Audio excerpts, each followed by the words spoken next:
Local body ఎన్నికలపై YCP అధినేత Jagan party నేతలకు గట్టి వార్నింగ్ ఇచ్చారు.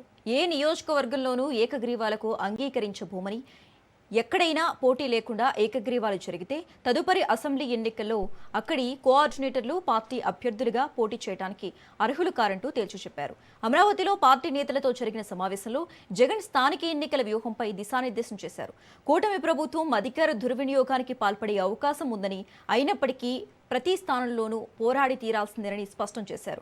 కార్యకర్తల కోసం నిలబడాల్సిన కీలక సమయం ఇదని, ఎట్టి పరిస్థితుల్లోనూ వెనకడుగు వేయొద్దని నేతలకు స్పష్టమైన ఆదేశాలు జారీ చేశారు జగన్.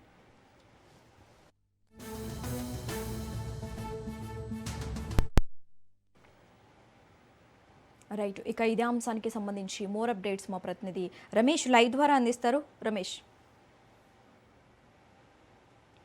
త్వరలో ఆంధ్రప్రదేశ్లో సార్వత్రిక స్థానిక ఎన్నికలు నిర్వహించేందుకు కూటమి ప్రభుత్వం సిద్ధమవుతున్నటువంటి నేపథ్యంలో లోకల్ బాడీ ఎన్నికల్లో వైఎస్ఆర్ కాంగ్రెస్ పార్టీ అనుసరించాల్సినటువంటి వ్యూహానికి సంబంధించి ఇప్పటికే వైసీపీ అధినేత జగన్మోహన్ రెడ్డి ఆ పార్టీకి సంబంధించినటువంటి ఎమ్మెల్యేలు అదేవిధంగా నియోజకవర్గ కోఆర్డినేటర్లతో సమావేశాన్ని నిర్వహించడం జరిగింది. ఈ సమావేశంలో లోకల్ బాడీ ఎన్నికలకు సంబంధించి జగన్మోహన్ రెడ్డి పార్టీ నేతలకు కీలకమైనటువంటి ఆదేశాలు జారీ చేయడం జరిగింది. ప్రధానంగా వచ్చే సార్వత్రిక ఎన్నికల్లో ఇటు పంచాయతీ ఎన్నికలు మొదలుకొని మేయర్ ఎన్నికలు అదేవిధంగా మున్సిపల్ ఎన్నికల వరకు ప్రతి ఎన్నికలో కూడా ఖచ్చితంగా వైఎస్ఆర్ కాంగ్రెస్ పార్టీ తన అభ్యర్థులను నిలబెట్టాలంటూ కూడా పార్టీ నేతలకు జగన్మోహన్ రెడ్డి దిశానిర్దేశం చేశారు. ఏ ఒక్క స్థానంలో కూడా ఏకగ్రీవం కాకూడదని కూడా ఆయన స్పష్టంగా చెప్పినటువంటి పరిస్థితి కూడా ఉంది. అన్ని ఎన్నికల్లో కూడా ఖచ్చితంగా పార్టీ తరఫున అభ్యర్థులు నిలబెట్టాలి.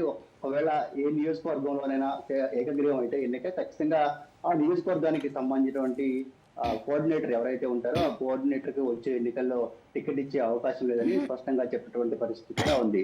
గత కొద్ది రోజులుగా వైఎస్ఆర్ కాంగ్రెస్ పార్టీ అధినేత లోకల్ బాడీ ఎన్నికలకు సంబంధించి ఈ అంశాన్ని సీరియస్ గా తీసుకోవాలంటూ పార్టీ నేతలకు పదే పదే చెప్తూ వస్తూ ఉన్నారు. ఎక్కడైనా లోకల్ బాడీ ఎన్నికల్లో ఏకగ్రీవం అయితే దానికి ఖచ్చితంగా నియోజకవర్గ ఇన్ఛార్జి బాధ్యత వహించాల్సి ఉంటుంది. కాబట్టి ఇన్ఛార్జ్ ఎవరైతే గెలవడానికి అవకాశం ఉంటుందో లోకల్ బాడీ ఎన్నికల్లో ఎవరైతే పోటీ చేయడానికి ఇంట్రెస్ట్ గా ఉన్నారో వారందరినీ ముందుగానే ఐడెంటిఫై చేయాలి. అదేవిధంగా వచ్చే ఎన్నికల్లో వారిని పోటీ చేసేందుకు సన్నద్ధం చేయాలంటూ కూడా దిశానిర్దేశం చేస్తున్నటువంటి పరిస్థితి కూడా ఉంది.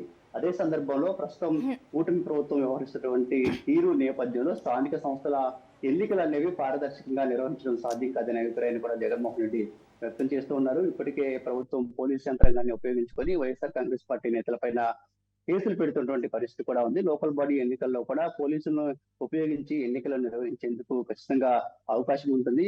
ఇప్పుడు కానీ లోకల్ బాడీ ఎన్నికలు ప్రశాంత వాతావరణంలో జరిగినటువంటి నేపథ్యంలో ఖచ్చితంగా కూటమి ప్రభుత్వానికి వ్యతిరేక ఫలితాలు వస్తాయని కూడా జగన్మోహన్ రెడ్డి ఆశాభావాన్ని వ్యక్తం చేస్తూ ఉన్నారు. ఒకవేళ ప్రభుత్వం ఎన్ని ఇబ్బందులు పెట్టినా ఖచ్చితంగా పార్టీకి సంబంధించినటువంటి నేతలు ఎవరైతే ఉన్నారో వారందరూ కూడా ఈ ఎన్నికలను సీరియస్ గా తీసుకోవాలి. ఎవరైతే పార్టీ తరఫున అభ్యర్థి పోటీ చేస్తూ ఉన్నారో అభ్యర్థికి పూర్తి స్థాయిలో మద్దతుగా నిలబడాలి. ఇప్పుడు ఎవరికైతే లోకల్ బాడీ ఎన్నికల్లో నియోజకవర్గానికి సంబంధించిన కోఆర్డినేటర్ గట్టిగా నిలబడి వారి కోసం పనిచేస్తారో వచ్చే సార్వత్రిక ఎన్నికల్లో ఆ లోకల్ బాడీ ఎన్నికల్లో పోటీ చేసినటువంటి అభ్యర్థులందరూ కూడా ఖచ్చితంగా వైఎస్ఆర్ కాంగ్రెస్ పార్టీని ఆ నియోజకవర్గానికి సంబంధించిన కోఆర్డినేటర్ ను గెలిపించడానికి తనవంతు సాయం చేస్తారు. కాబట్టి ఈ ఎన్నికలు అనేవి చాలా సీరియస్ గా తీసుకోవాల్సిన విషయాన్ని కూడా జగన్మోహన్ రెడ్డి చెప్తున్నటువంటి పరిస్థితి ఉంది. అంటే ఒక రకంగా జగన్మోహన్ రెడ్డి పార్టీ శ్రేణులకు ఒక గట్టి సందేశం ఇచ్చారు, వార్నింగ్ ఇచ్చారని కూడా అనుకోవచ్చు. ఎవరు కూడా ఈ ఏకగ్రీవాలకు సహకరించొద్దనే సందేశాన్ని కూడా ఇచ్చేటువంటి పరిస్థితి కూడా ఉంది.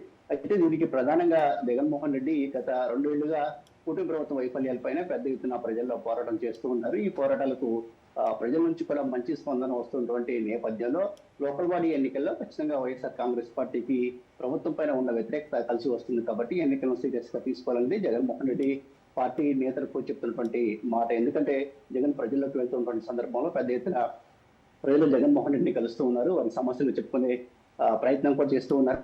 ఒకవైపు యువత, రైతులు, మహిళలు ఇలా అన్ని వర్గాలకు సంబంధించిన ప్రజలకు కూడా ఈ కూటమి ప్రభుత్వంలో కొంత ఇబ్బందులు జరుగుతున్నాయి. కాబట్టి వారంతా కూడా ఖచ్చితంగా లోకల్ బాడీ ఎన్నికల్లో వైఎస్ఆర్ కాంగ్రెస్ పార్టీకి మద్దతుగా ఉంటారనేది జగన్మోహన్ రెడ్డి చెప్తున్నటువంటి అభిప్రాయం. సో ఈ ఎన్నికలు అనేవి ఖచ్చితంగా సీరియస్ గా తీసుకోవాల్సినటువంటి అంశంగానే వైసీపీ భావిస్తుంది. ఈ ఎన్నికల్లో గట్టిగా పోరాటం చేస్తే అది సార్వత్రిక ఎన్నికల నాటికి వైఎస్ఆర్ కాంగ్రెస్ పార్టీకి మేలు చేస్తుంది, తన బలాన్ని మరింత పెంచుకోవడానికి అవకాశం ఉంటుందనేది కూడా జగన్ భావిస్తున్నటువంటి భావన.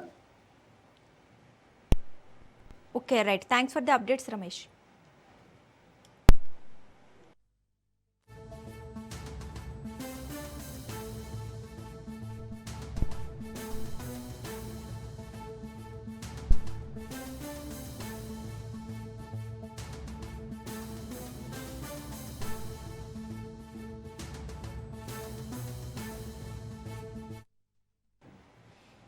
లోకల్ బాడీ ఎన్నికలపై వైసీపీ అధినేత జగన్ పార్టీ నేతలకు గట్టి వార్నింగ్ ఇచ్చారు. ఏ నియోజకవర్గంలోనూ ఏకగ్రీవాలకు అంగీకరించబోమని, ఎక్కడైనా పార్టీ లేకుండా ఏకగ్రీవాలు జరిగితే తదుపరి అసెంబ్లీ ఎన్నికల్లో అక్కడి కోఆర్డినేటర్లు పార్టీ అభ్యర్థులుగా పోటీ చేయడానికి అర్హులు కారంటూ తేల్చి చెప్పారు. అమరావతిలో పార్టీ నేతలతో జరిగిన సమావేశంలో జగన్ స్థానిక ఎన్నికల వ్యూహంపై దిశానిర్దేశం చేశారు. కూటమి ప్రభుత్వం అధికార దుర్వినియోగానికి పాల్పడే అవకాశం ఉందని, అయినప్పటికీ ప్రతి స్థానంలోనూ పోరాడి తీరాల్సిందని స్పష్టం చేశారు. కార్యకర్తల కోసం నిలబడాల్సిన కీలక సమయం ఇదని, ఎట్టి పరిస్థితుల్లోనూ వెనకడుగు వేయొద్దని నేతలకు స్పష్టమైన ఆదేశాలు జారీ చేశారు.